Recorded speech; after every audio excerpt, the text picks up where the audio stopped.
Hello, I'm Pat O'Melia, and welcome to the Jersey City Ward C debate. We're here live in my studio here in North Bergen. We have three of the candidates for Ward C Council. Unfortunately, we do not have the incumbent, Richie Borgiano. We spoke to him repeatedly last night, and his team. He had other commitments he had to take care of. I personally think that's an insult to the residents and the voters here in Ward C, that he should be at these debates, but he's not. But that's not going to hold me up.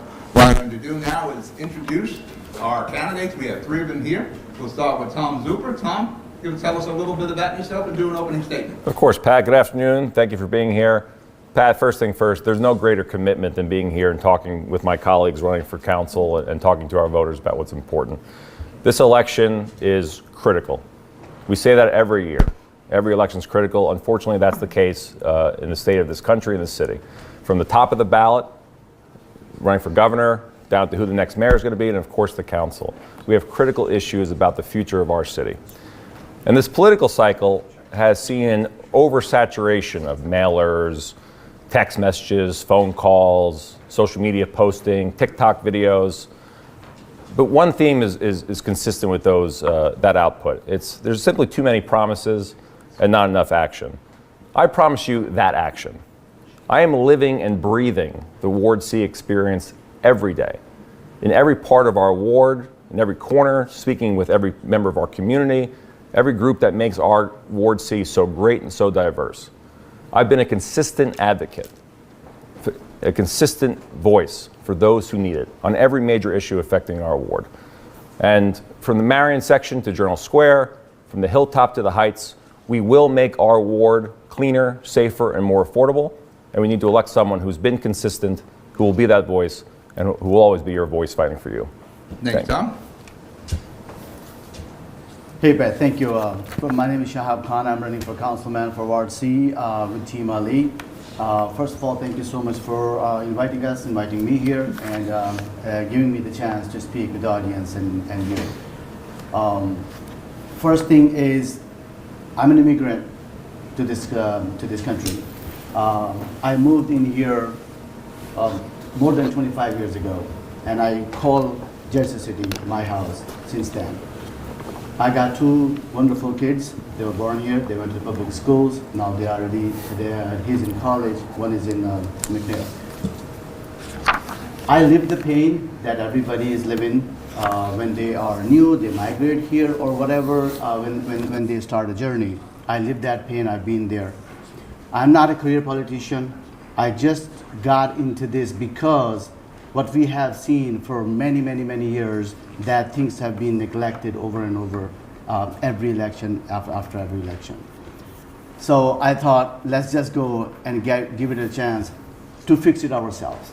I'm here to make this city cleaner, better, affordable, safer for everybody who lives in Jersey City.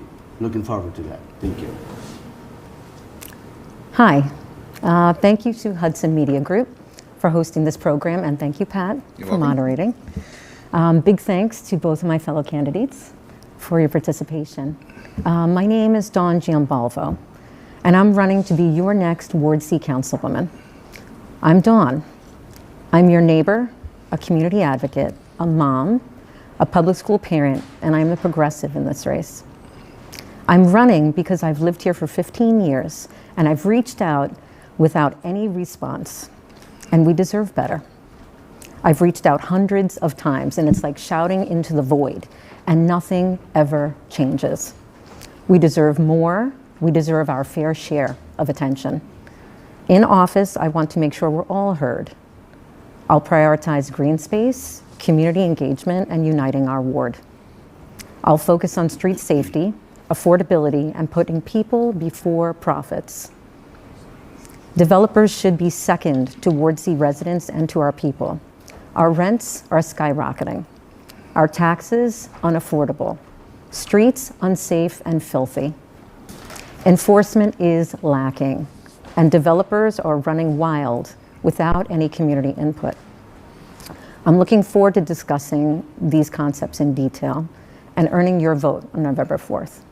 Thank you. What ticket you running with, Dawn? Team Solomon. Thank you. James? When I was putting the question together for this debate, I could have almost done the whole debate on development in the Journal Square area. So we're going to talk about it, but there's a lot of development questions here, but I want to hit everything else. The first thing, making Jersey City affordable. We talk about affordable housing. It's hard to have affordable housing when the city itself isn't affordable. I got a city with a $750 million budget. I got a school system with $1 billion plus budget, and that all just filters down into your rents, into your property taxes. Now, again, you guys are just one of 9. I'm not going to ask you got to cut the taxes. It's, again, you're one of 9. What will you do to try to make Jersey City more affordable? Tom? On day one, we're going to implement what I've been advocating for the last 2.5 years, which is mandatory affordable housing on all new developments in Journal Square. The council took a very small step over, last year in July, which covered only 10% of the Journal Square area. A lot of the damage in terms of a lack of affordability has been done already, but we need to really salvage the next 76% of the ward that is ripe for development, where projects are going to be proposed, and there's simply no affordability.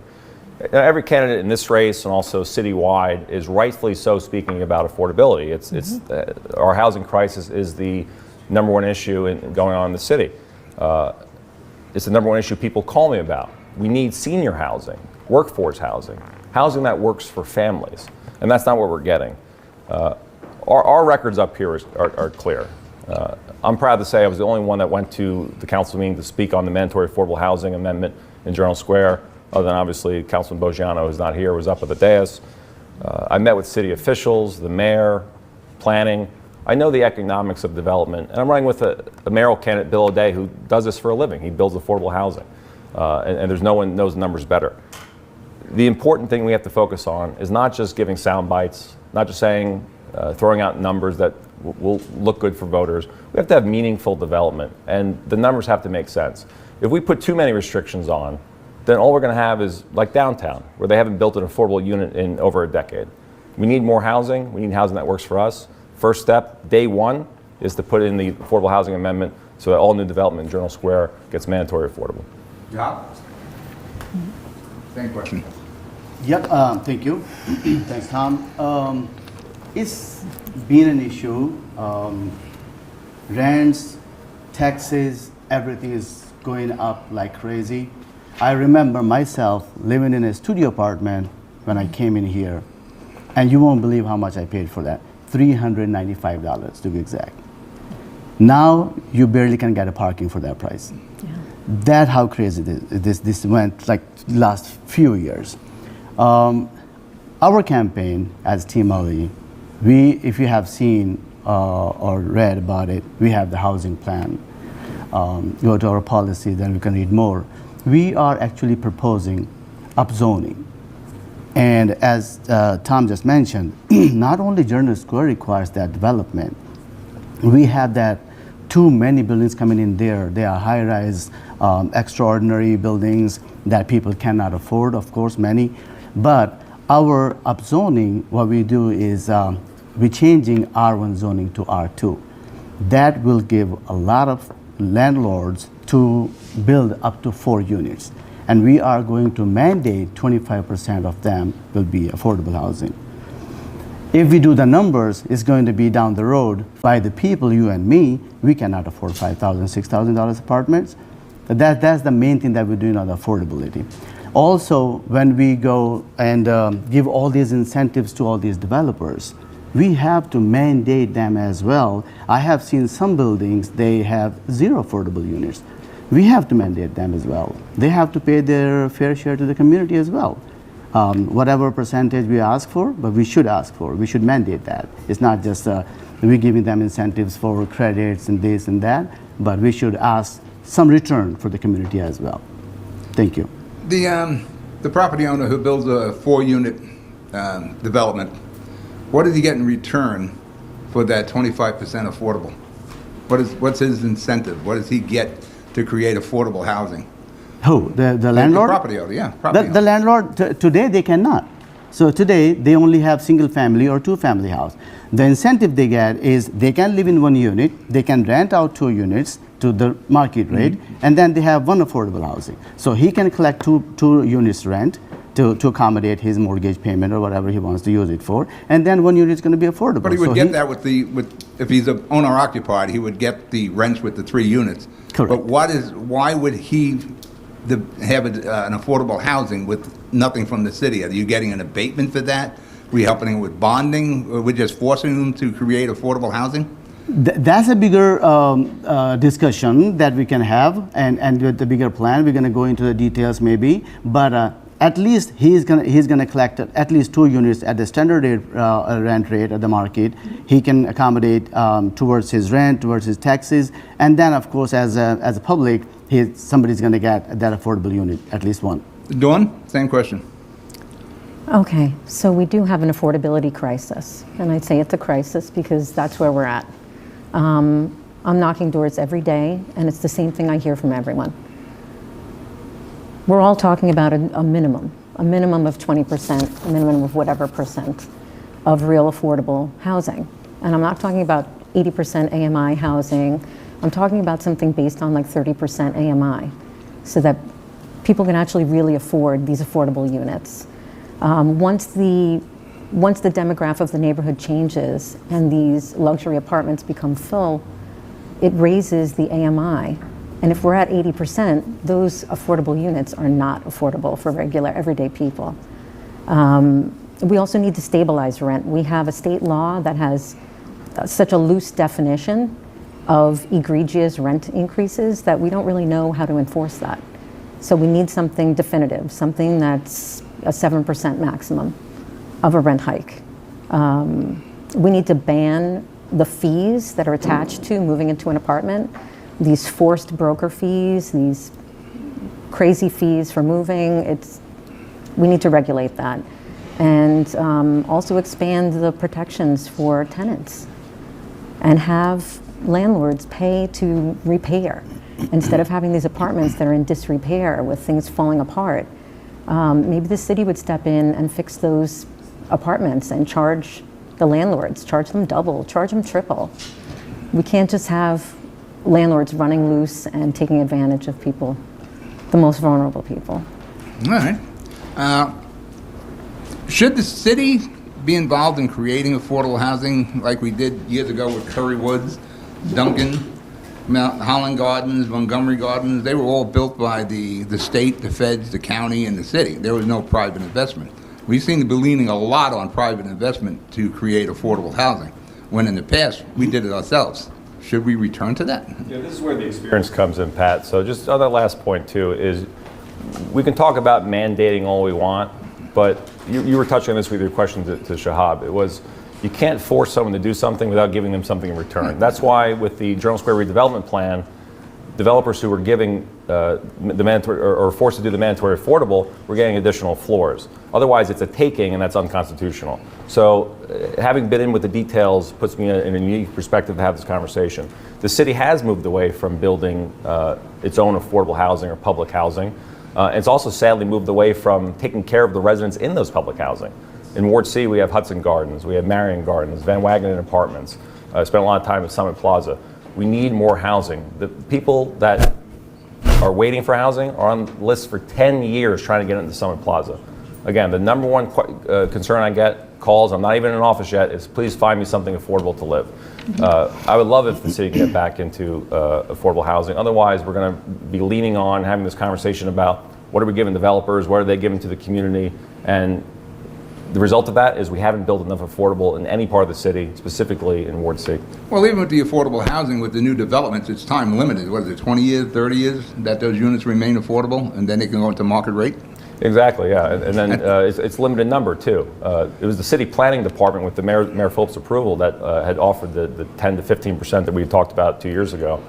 We'd love to have a higher number. It's just when you're going to tell developers you have to build here, well, what are we giving them in return? Because constitutionally, again, it's a great soundbite to say, let's force them to do something. Yeah, but constitutionally, that means they get higher floors. And we're going to start dwarfing our neighborhoods. I disagree that we should upzone across the board. Ward C still has some nice 1 to 2 family neighborhoods I would love to protect. including the Hilltop, and that's a conversation I have with Councilman That's in here. Bojana. That question's coming. I'm sure it is, yeah. But Journal Square itself is a transit hub, so we need to build more around the hub itself while protecting those 1 to 2 family neighborhoods. That's why I disagree a little bit with Team Ali's proposal to do just upzone across the board. Well, who are we giving the density to, Tom? You know, why do they need more density? Are Jersey City people moving into those additional floors? Or are we basically attracting people from New York and elsewhere that's going to become a hindrance on the city services and again drive up the cost of Jersey City? Yeah, Pat, that's a two-part problem. One is the people are coming no matter what.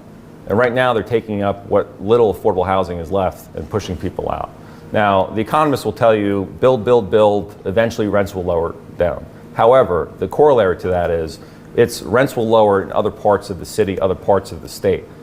There's nothing progressive about telling people that, well, we're going to build here luxury housing, and you can go live in Bayonne. No offense to our neighbors in Bayonne. But we want people to be able to afford to live in the neighborhood, the city they love, and to be able to stay here in Jersey City. So the second part of that question is the density, yeah. We are attracting more people from New York. Jersey City has a lot to offer in terms of, we're getting to have more entertainment in Ward C and have more infrastructure here. But in terms of restaurants, nightlife, just community diversity, it's here in Jersey City. So people are coming anyway. The problem is we need to make sure that if there's extra density, those units are affordable for the people already here in Journal Square, already here in Ward C, because they're the ones that are getting pushed out. This renaissance that we keep hearing about in Journal Square, it's great, it's overdue. But we can't be pushing out people who have lived here, breathed here, sweat, gave their all, raised their family here, just because we have new people coming We in. don't want to push out Jersey City people for Brooklyn nights. That's one quick question here. We'll keep moving on. I mentioned affordability. How do we make Jersey City more affordable? Like I said, we got a $750 million budget, $1 billion plus. How do you bring those numbers down? What do you do to make it affordable? Because that goes right to the rents that you guys are talking about, the property taxes.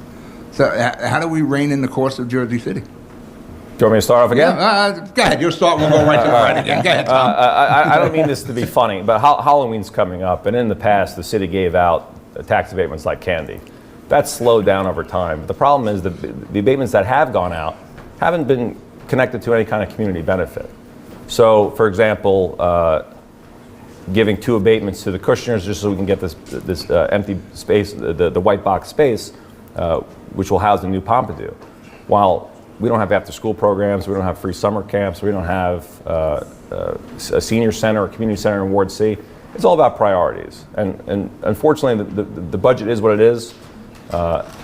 I don't think any of the three of us up here are promising to lower taxes. I think that's a real tough thing to do. But what we can do is to prioritize where our services are going and really focus on the problems that we do have. And the streets are filthy. We've seen them. We've seen it. The services are lacking. Cost of living has gone up. Quality of service has gone down. So we need someone in this council seat who's going to focus on making sure we hold everyone's feet to the fire, get the job done.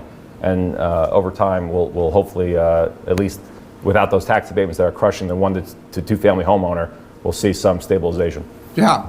How would you try to make Jersey City more affordable? Do you cut the budget? Do you try to get involved more with the Board of Education to bring those prices down? Like I said, we're at $750 million with the city, over $1 billion with the Board of Ed. What do you do as a council person? What are you advocating for? I agree with Tom that taxes are high, and reducing taxes is not going to be overnight, and it's not that simple. A couple of things that we can do. First thing is, of course, we have to build as many affordable units as possible. Second, we can also do is give people, again, upzoning is going to be one big thing. Maybe some downside on that we can talk, but that gives a lot of affordable units to people coming in. A lot of people moving into Jersey City just because of the lifestyle here, availability, the transit hub, Journal Square. They just want to, get the life, the urban life here. I met actually the person, one artist, and I was doing the door knocking the other day in Heights, and he was a pianist, I guess. And I met him, and he said, it's sad, but I cannot afford living in Jersey City because all my clients have moved out. They couldn't afford. Now I don't have enough work to stay here. That is sad for people. They want to live here. I live here for 27 years. I cannot even think of moving anywhere else but Jersey City. That's a great city. Yeah, Dawn, what absolutely. would you do? How are you going to cut the cost of Jersey City? How many I cut the cost? So we have a Board of Ed that spends money like it's water. I would call it a dysfunctional board of ed, but go Yeah, ahead. it's a very dysfunctional organization. It's definitely a dysfunctional group. So number one, we would go back to the state and we need to reform how the calculation comes about. The calculation for our school tax is skewed. We also need, our team has talked about bringing in a deputy mayor of education to collaborate with the Board of Ed to help pull things under control. And there's always what we call the corruption tax. We have a number of contracts for basic services. They're contracted out to vendors, and they're politically connected, and they make donations.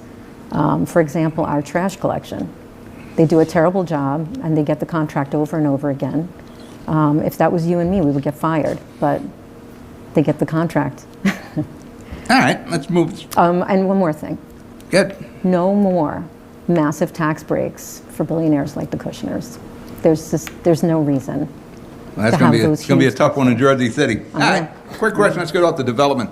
There's plans right now for 54 Journal Square, where the old Yankee Clipper is, going from Journal Square by Bergen Avenue. You in favor of that development? Yeah, they actually haven't put out the proposal yet for it. I saw an article, the developer wasn't disclosed, the plans weren't disclosed, and most importantly, they haven't had the community input yet. It's Journal Square, they should be going to the Journal Square Community Association, Construction and Planning Group, bring the plans, get community feedback. I'm sure the Hilltop will have some concerns and questions as well. We gotta make sure that proposal works for the residents. I would love to see that stretch of the Boulevard going into Bergen Avenue, though, revitalized. In a way that goes back to what my family, my grandfather and uncles would say, which was you put on your Sunday best and you went to the Lowe's, the Stanley, you went to dinner. We don't have that kind of infrastructure now. Now, again, this is the Renaissance question. So we want to bring in stores that work for everybody, including current Jersey City residents. But I think the resident who's been on Romand Avenue for 60 years deserves a restaurant to go to, right? We need We some used to revival. have them. They're gone now. You know, the Canton was up there. Yeah. The Jade was up there. The XL, the Griddle. You know, we had a lot of places. Jahab, same question. The development on 54 Journal Square. Actually, it's more than just 54. It's going right around. It's the wraparound. Yeah, we yeah. got we got to protect Boulevard drinks at any cost. For that matter, when we do the edited version of this, I may put a picture of that in so that people see what we're talking about. The development of 54 Journal Square. It's again, Journal Square is rapidly changing, developing, and there are few of them we see because they are being highlighted and coming up, but there are hundreds of them they are under the table yet and in a pipeline that we yet to see. There's hundreds of them coming. So now we have to talk in general. How far are we going to go only at Journal Square? This property, we're talking about next to the Lowe's, right? Yep. Yeah, Right next so- to the big brick building. And right around the bend. Yep, it's coming 2 towers, I believe. I read the article, but it's in the initial stage. I don't think it's concrete yet, but if it is on paper, it's going to come one day. What we need there is it's a good development. Is good for any city. It's going to bring more people. It's going to bring more taxes. It's going to bring more resources. It's going to be more should be more job opportunities for the local people. Maybe it's a retail space down there. We can at least ask for if it's not proposed. They can hire the local people as well for that. So there's a lot of good things could happen if they are planned ahead. I don't know if they are planned, but they should be. All right, Dawn, same question. 54 Journal Square and around, going towards Sip Avenue. Yeah, so like my running mates have said, there is little or no community feedback on most of these projects. I would love to see every single project and every single piece of land that has a project proposed. We need some way for everyday people that walk past it to understand what's happening. We could have QR codes. You scan it, you go to a project page that was submitted to planning or zoning. Scan it and find out when the next meetings are. You know, we need to reach everyday people, and we're not doing it. This is just one example of many, many developments that go on like this right under our noses, and we just have no idea what's coming or what's going on. Everyday people cannot always go to a planning or a zoning meeting. So I'm proposing that we also reach out to people where they're at. We text message, we email. I mean, it's not that difficult. We can put out surveys and pull down community engagement that way. This should not be a secret. Nothing should be a secret. All right, with all the development on Journal Square, there's got to be about 12 high-rises now, from the Lowe's down to Sip and Summit, over by Van Ripen, over on Pavonia. I didn't see any schools built to accommodate the children that'll certainly be involved in those high-rises. You know, there's probably maybe 15,000 units of housing there, maybe more. Where are the kids going to go to school? Because right now, all our schools are packed. They got trailers in our schoolyards. So what do we do about education for the children who will be in those buildings? Dawn, I'll start with Dawn. Okay. Go ahead, Dawn. I was getting ready, Pat. I know, I see. I thought about it. Let me go to Dawn. Dawn is left to right. Go ahead, Dawn. So as a parent, and a parent who has a child in the public school right now, I know very well how underserved our students really are. My daughter travels so far across town just to go to high school. It takes her almost an hour sometimes to get there. That's another issue, though, with traffic.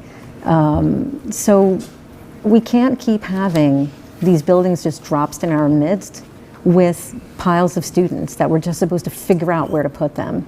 There have been one or two charter schools recently built in these agreements with some of the local developers, and I think that's a great model. But we need to build schools, and our schools are really in bad shape just to begin with. You could have legitimately about 8,000 children looking for school space. I know. Number 11 is packed, 23 school is packed, all the surrounding schools are packed now. You got office trailers in the schoolyard. Right, we can't go back to multiple trailers again. We just got rid of some of the trailers in the last couple of years, and we were hoping to give some of that space back to the kids for playgrounds and outdoor activity.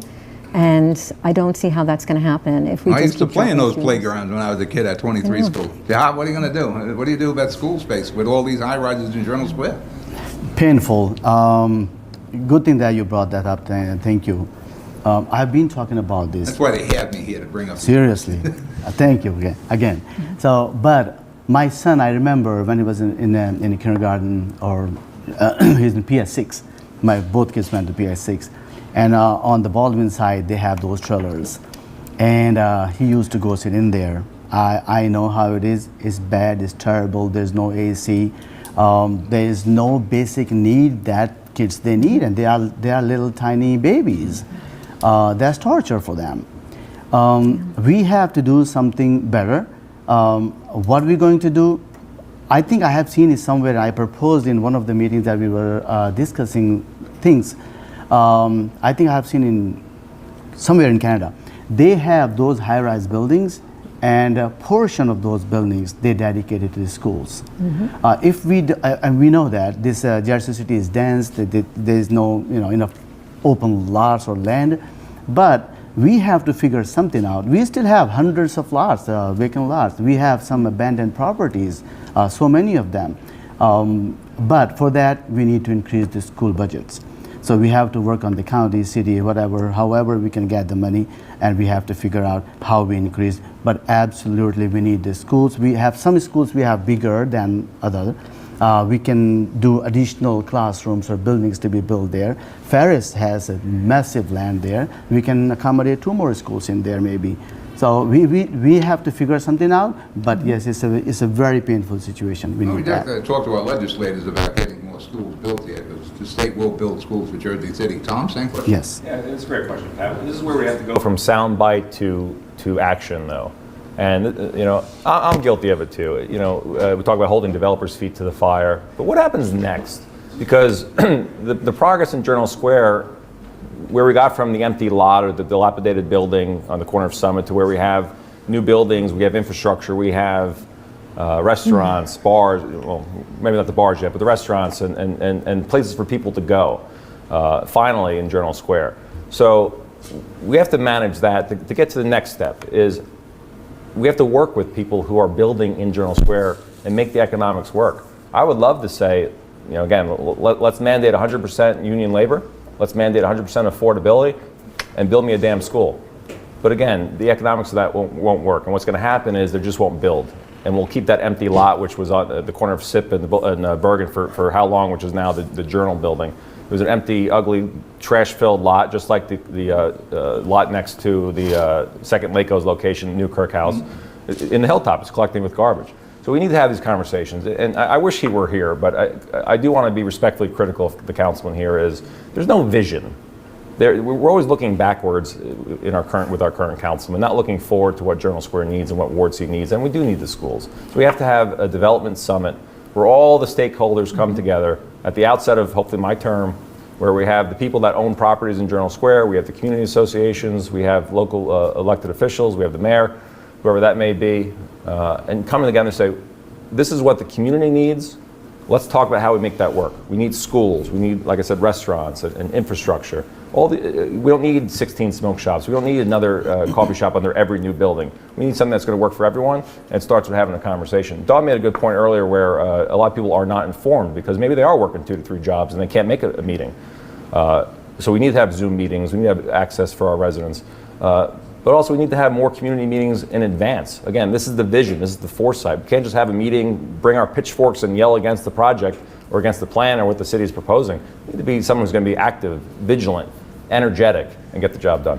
All right, we're going to take an intermission here for about 5 minutes, so everybody can check their phones, have a drink, maybe go to the ladies' room, whatever. Please, we'll be right back in about 5 minutes.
We're back.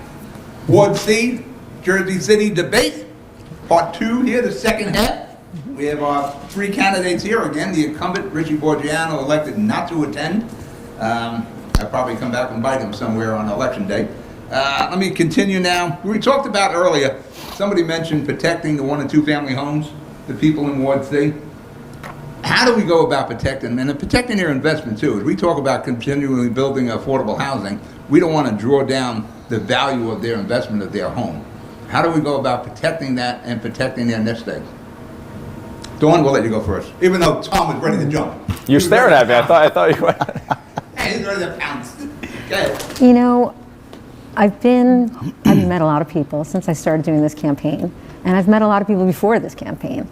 I'd like to think that I have my finger on the pulse of our community, and I can't help but think about the seniors that put so much of their life into their home, and their entire nest egg, like you said, is invested in their home. And I don't know what's fair. I don't really know what's fair. I don't understand how we can just zone them out of existence, you know? There's just been a recent zoning change that just crossed over into the lower heights. Most people don't even know it's happening. And I go to the doors and I know that those homes are gonna be gone, they're gonna be forced out because they're gonna be built around and boxed out, and they'll eventually have to go. How can I protect them? I don't have a plan for it, to be honest. Time if you get elected. Yeah, I will have time, but I will fight for them. So You have 4 years to plan. Thank you. Thank you, Pam. So when we say protecting 1 and 2 family houses, I'm talking about protecting mom and pop. That's why we're protecting here, the 1 and 2 family, mom and pop. Right. Like you said, the seniors have been living there forever. Right. How do we protect them? so that's their will if they want to let people buy their house and build something there, or is their will if they want to build that themselves and they want to make some money so they can support them, live maybe rent-free, mortgage-free. Nobody is going to force them to build or sell or move out. That's unconstitutional. When we say how we're going to protect them, I think they are protected. They have their free will, whether they want to stay, they want to move, they want to sell, they want to build, and we support them. That's where we come into play. That if they want to stay, they have to stay, and we will support them the way they want. If they need some grant, maybe we should be giving to them. If they need some support, assistance, we should be providing them, because these are the people, they lived their whole life, they worked hard, they built their dream, and we want them to stay there as long as they want and could, and we will give them anything in our power to live in Jersey City. Tom, how do we protect their nest egg? Yeah, Pat, in my opening remarks, I said I was living and breathing the Ward C experience. And this is an example of what I meant by that, is I do have a plan, and respectfully, the seniors, the residents, they can't afford to wait for us to come up with one. As part of the redevelopment plan amendment that I was advocating for with our community association and so many housing experts was a lot restriction protecting 1 to 2 family homes. Because even if you live and you got one of those disgusting mailers or emails from the councilman's office saying Tom Zuber personally wants to demolish 1 to 2 family homes. Rich and I had a conversation in council chambers the morning before the vote. I said, Rich, if you care about protecting 1 to 2 family homes, here is a plan. Planning is in favor of it, the community is in favor, and it makes economic sense. That way, developers aren't picking off one house at a time, giving different numbers, and the fact that you can't put together and build 25 stories in a 1 to 2 family neighborhood unless you have 9,000 square feet to do that. And if there's a lot restriction on that, we put it in place in the redevelopment plan. They can't do that. Mom and pop can sell their home, make their investment back if and when they choose.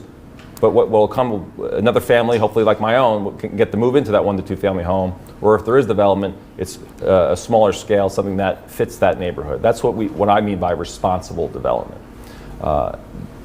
Whoever got to Rich, whoever's running the show in that office between the morning and the evening when the vote, he cut our legs right from under that, and the city council 8-1 passed the amendment that only is so limited, and is really just a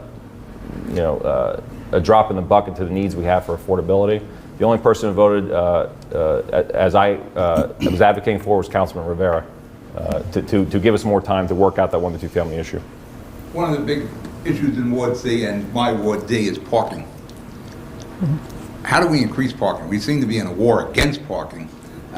We talk about the development in Jersey City, and particularly in C, with the 2-family, 3-family homes that they're now selling 1 floor at a time now. They have a driveway where before there was no driveway, and that's taking street parking away. How do we save street parking with the development boom that's going on in Ward C? Dawn? There's not one answer. It's a combination of efforts. I think that number one, expanding the bus service, right? If we have the lines that get used the most, expand the bus service. So we can petition to have the bus service expanded.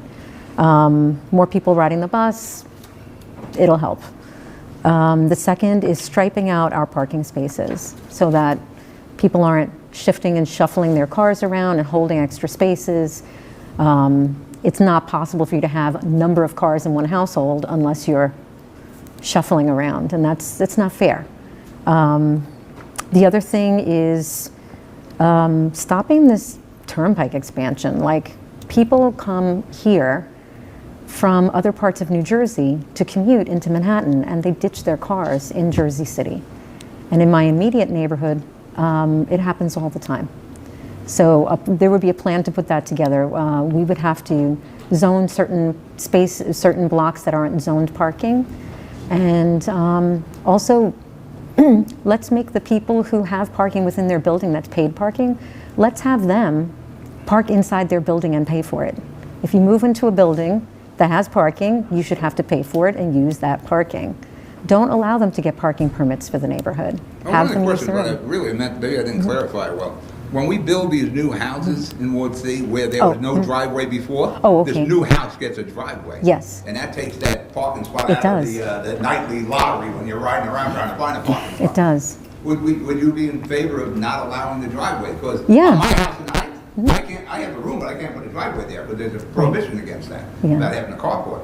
But they built brand new houses across the street Yes. from me, they got driveways.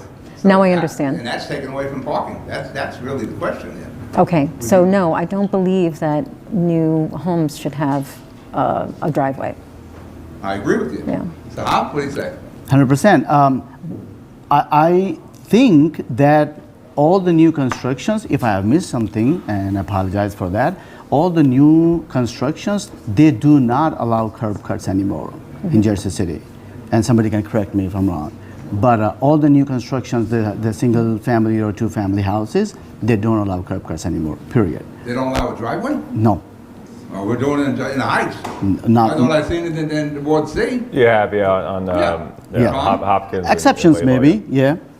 Yes. So Yeah. what's unaffectionately referred to as the Bayonne box, they're getting the curb cuts. Yeah. And it cuts both ways. Either you're going to let, I'm not saying we should add more driveways because that'll take off parking and exacerbate the issue. What I'm saying is if you're going to have a new development, have a curb cut and a driveway, then you have to have the homeowner who's been there like yourself, Pat, because the problem over time, and I experienced this when I was living in the Greenville section where my family's from, is households got bigger.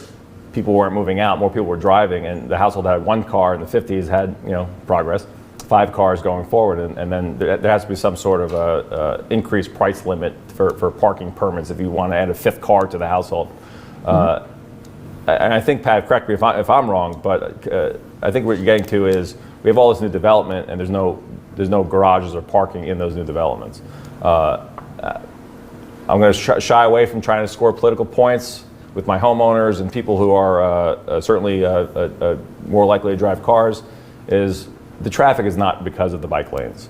It's an easy target. I can say, oh, damn those bike lanes, like the councilman does all the time. Okay. Yeah, it's, again, it'll score political points with some people, but the reality is we have more people living in the city than we've ever had. We have more cars, more traffic, and we're not giving them viable options to get around from this city. Once I'm in the city, I try to park my car at home, walk, ride share, take the path wherever I have to go, besides driving, because one, I'm not going to find parking, and two, the traffic is incredible. We create that traffic in Jersey City, yeah. Well, with the Summit Baldwin bike lane proposal, it's actually maintaining the parking, but it's adding the bus rapid transit lane. And NJ Transit has promised that they will, let's hold their feet to the fire, promised that if we build BRT around Jersey City and Ward C, they'll not only be able to improve their current service, but they'll be able to increase the number of buses that go around. We got to get people from point A to point B safer, more efficiently. You believe New Jersey Transit? You believe they can actually run anything efficiently? I haven't had a chance to cross-examine them yet, Pat, but we'll see. Thea, our little bus service here in Jersey City, would you be in favor of continuing to subsidize it $7-8 million a year? So how? Absolutely not. And the reason for that is we as Team Ali have a bigger plan than that. We are planning to start a city-run free bus service. And that is going to be, because it's so much money that city put in to make this via workable. If I'm not mistaken, I think it's $8 million, or maybe more than that. We can use that money to run our own bus service that we control. It's going to not. But it wouldn't be free. It's going to be free. $7-8 million of taxpayer money. We are going to, absolutely, yes. So it's going to be free for public, right? At least now they pay. It's a rent. It's a fare for that, right? So now everybody pays. At least they're not going to be paying. So whatever share they're paying now, they don't have to pay for the ride. So they're paying their share as a taxpayer money to run that service. Also, you're paying the fare to use that service. So at least you're not paying for that. Also, it's going to be a lot cheaper. It's going to be a lot faster.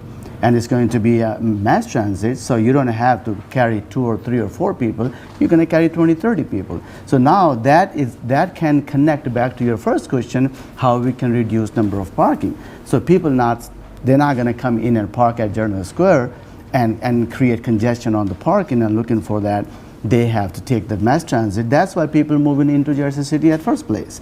They want to live on a transit hub where they have the PATH service, they have NJ Transit, they have buses. The commute is easier. So we want to make it even smoother. We will connect. Right now, Jersey City takes at least 45 minutes from one end to another end to drive.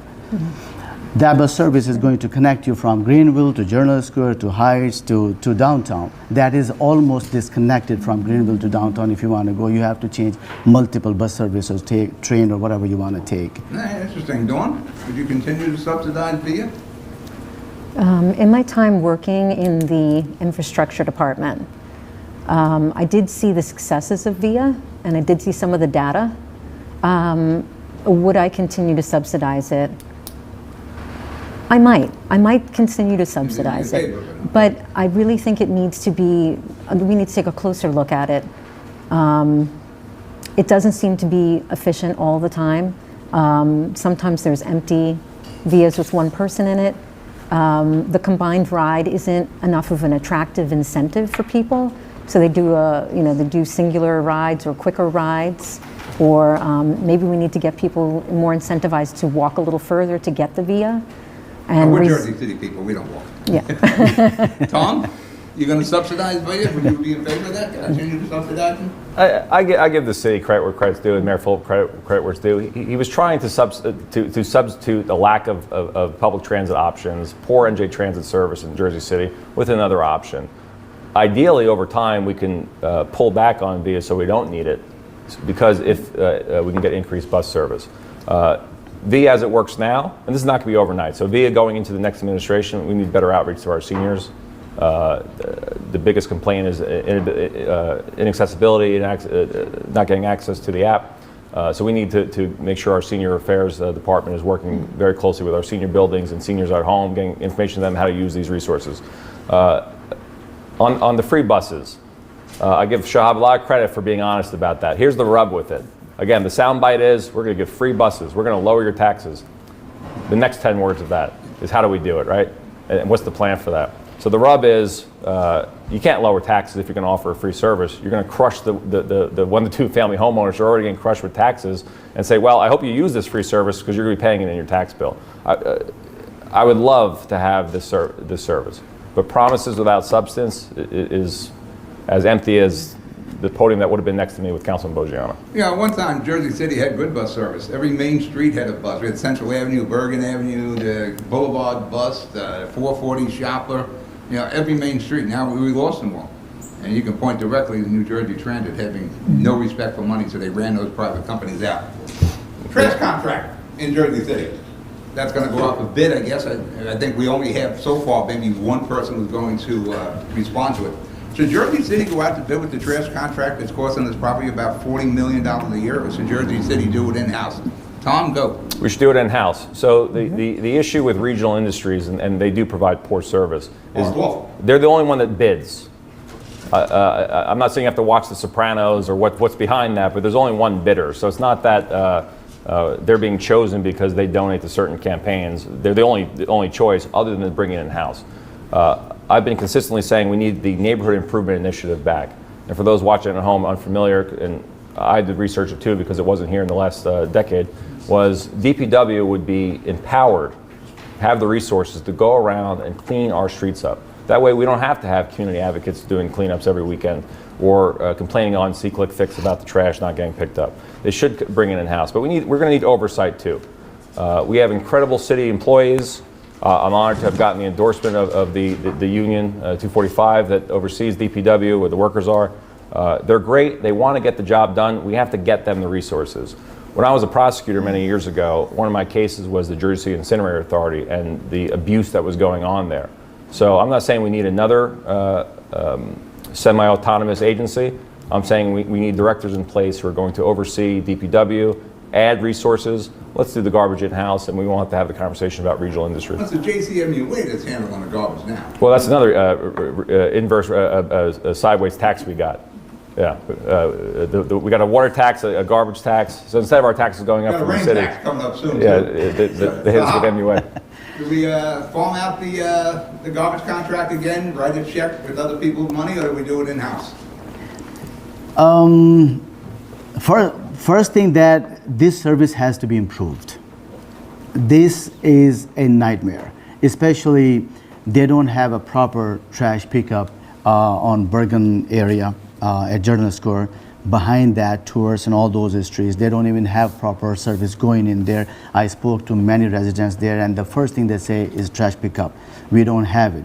And Jordan Square relatively more windy than any other part of the city for some reason. And when there's a wind, it's all power. Yeah, sorry. Yeah, exactly. But when there's a wind, that becomes a nightmare there to walk. The garbage flowing everywhere. This is just a craziness. Yes, we need to improve that service. Should we put some money aside from our taxpayers, which they already pay? But whatever we have to do is going to be a bigger discussion. We need to fix that. Thank you. Do we go in-house, or do we farm it out again? So I feel like we should go in-house. I personally know a number of the people, my coworkers in DPW, and they do a great job. We call them when there's trouble. We call them when there's a problem, and they fix it, and it's amazing. Well, you got a good director down there. You got great Chris down there. Yep, and sanitation too. Sanitation's amazing. We call them when there's an emergency, they show up. I do believe we should bring it in-house. It would increase the number of good baseline union jobs. And if we just fund them appropriately and get them the resources, they're experts. They will do this better than anybody on the outside. And I also wanted to add, trash is one conversation, right? But garbage getting caught in our storm drains and causing excess flooding is not a joke. That is a really terrible situation. So if we don't manage to get on top of it, we're just going to have more people's businesses and homes flooding and more damage. Well, So if we're it's a gonna do serious it in-house, we better conversation. move where we still have land down in Dog Patch. We have Dog Patch, you know where that is? Of course I do. All right, I'm born and raised down in Dog Patch. Why we still have the land down there from PS&G, so we could put together a sanitation department down there. I'm gonna extend this a little bit, because I gotta get Pompidou in. Pompidou, they're building, they knocked down the square ramp, they're getting ready to do construction next to the Lowe's Theater. As an FOL member, I'm a little worried about construction next to the Lowe's Theater. Pompidou, it's multiple questions. You got the funding for Pompidou that was been postponed by the Jersey City Redevelopment Agency for $40 million. Tom, are you in favor of Pompidou and the funding? Absolutely not in its current iteration. Here's the problem. It's a transformative idea. We need to be a city of ideas. Again, I give the city credit for that. But when we're prioritizing a French art museum, when we have so many holes to fill, when this trash does not get picked up, when we don't have the recreation programs, when abatements go out to developers to build 2 towers which has no affordable units and no union work behind it, just so we can get space for an art museum, when our kids don't have after-school programs, something's wrong there. And the city, as I feared, which I talked about for the last couple of years, is we're going to lose the Pathside building for peanuts. I love the idea of the Pathside building being an open market, but the building, becoming a hotel, who is this renaissance for? It's certainly not for the mom and pop shops, not for the new residents, the residents who have been here. But don't get me wrong. If you lived here for 6 months or 60 years, this is your city, this is your home, and I will fight for you. But we need to make sure we're not just planning ahead for people that don't yet live here, aren't invested, aren't going to invest, raise a family here. So the short answer is no, we can't be in favor of that, Pat. The benefits don't outweigh the I'm coming back with more problems. Pompidou on this. Are you in favor of Pompidou and funding it with the $40 million loan? And wait, I should have mentioned the SID tax on that too, but Right. the $40 million loan for Pompidou, are you in favor of this? Not in current situation.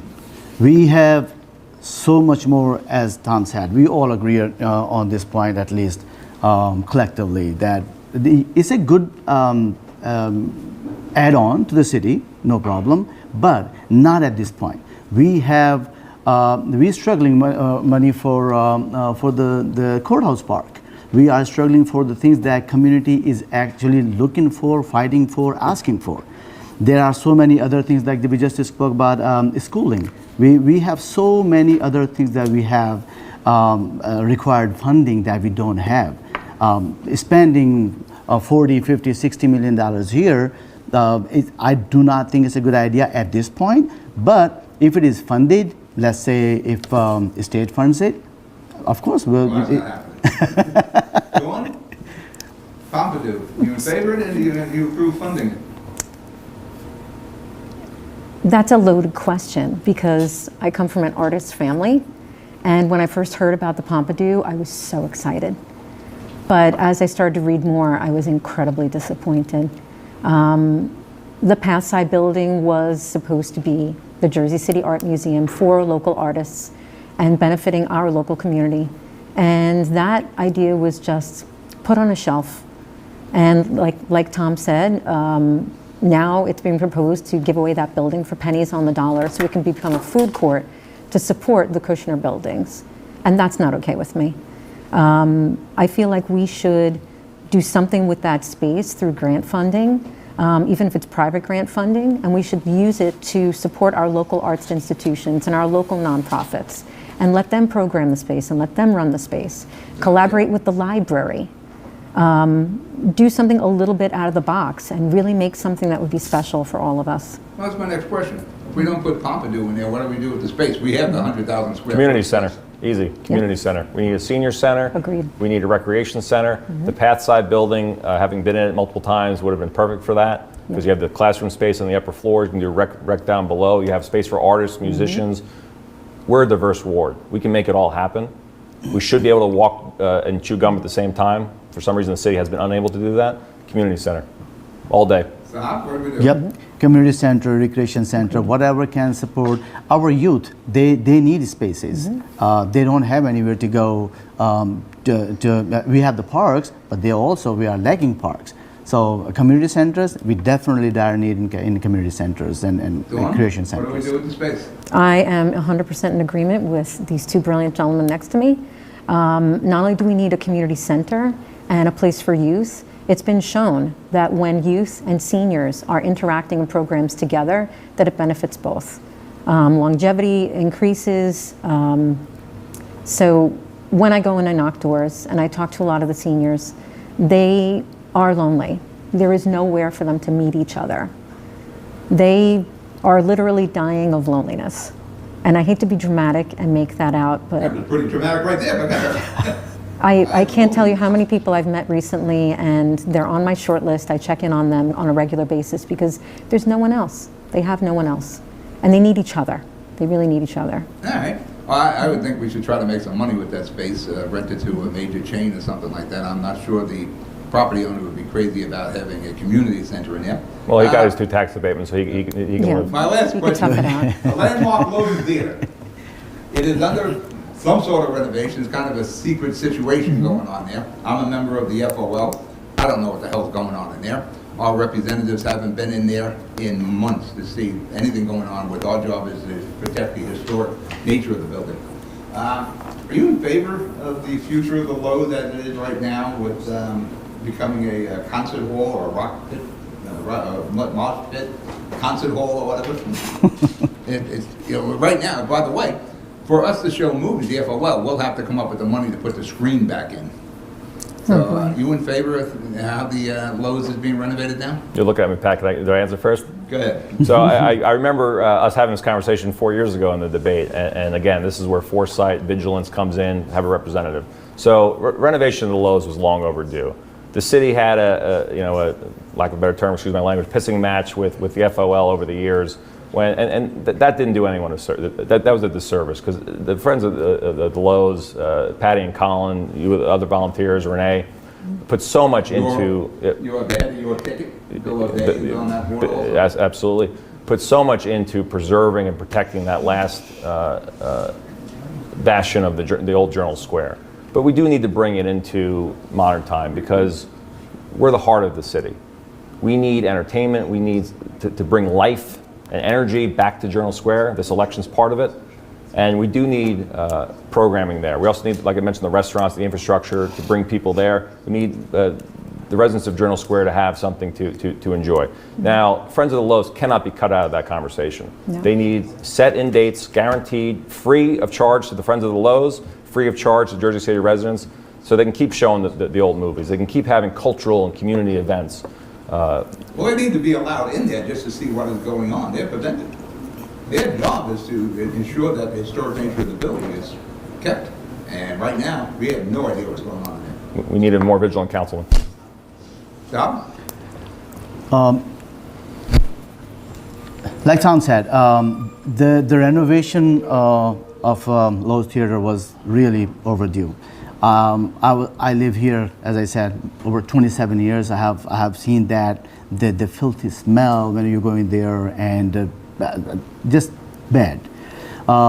What's happening is good, and the other thing is they are going to, when it's done, if and when it's done, it's going to bring. Good question.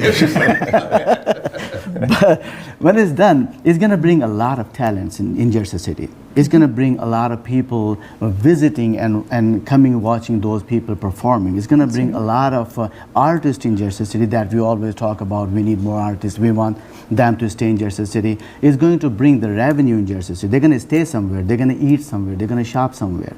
So it's going to give more job opportunities to the community. The people live there. I think the more painful thing is how these small business survive in that area. There are more businesses closing than opening. There are more businesses going bankrupt in 2 months. I have seen like 3 of them right now. 2 months they open, 2 months later they close down. So all these kind of things, if we attract more people, visitors from outside, they can pour money into this infrastructure that we need. I have personal experience with that. I'm going through, you may not know, opening up a cafe in Jersey City. And it's a nice, beautiful, big cafe.